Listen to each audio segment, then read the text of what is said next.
Today I'm going to show you how easy it is to make bone broth. This is something I learned about when I was researching how to heal the gut when my son was a baby and he was really sick. And we have a really progressive pediatrician who was telling us about L-glutamine and how important that is, and I realized that really that's what comes from making bone broth.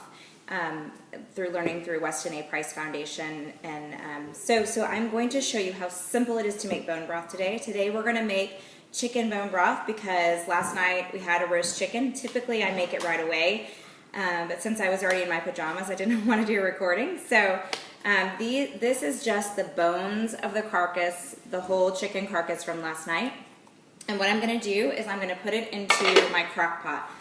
People do it different ways. I tend to like making it in the crock pot.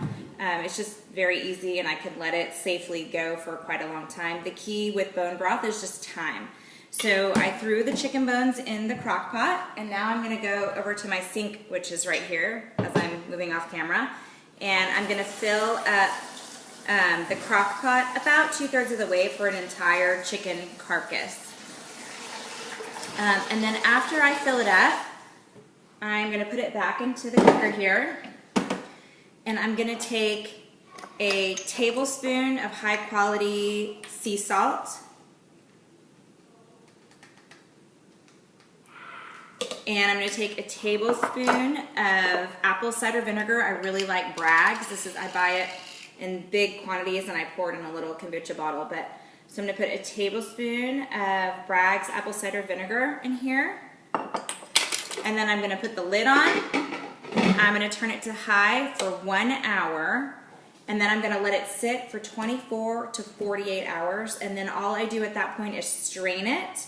The bones at that point will break up into your hands if you're doing chicken bones, and I put them down the disposal and we're done with them, or into the trash can. And then I have really nutritious bone broth. I like to drink it as tea in the morning. For my kids, I have to be more creative. I can make quinoa with it, I can make rice with it, I can make another chicken with the broth in it. So these are all different ways that you can make. You can make soups from it, obviously. This is, what we call Jewish penicillin. It's been around for hundreds and hundreds of years. All cultures had bone broths of some form or fashion in their diet. I actually prefer beef bone broth, and I buy beef soup bones from my rancher.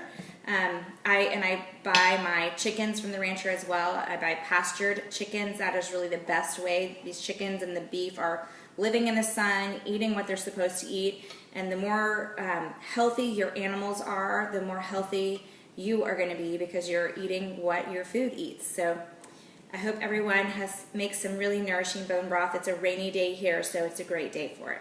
Have a good one.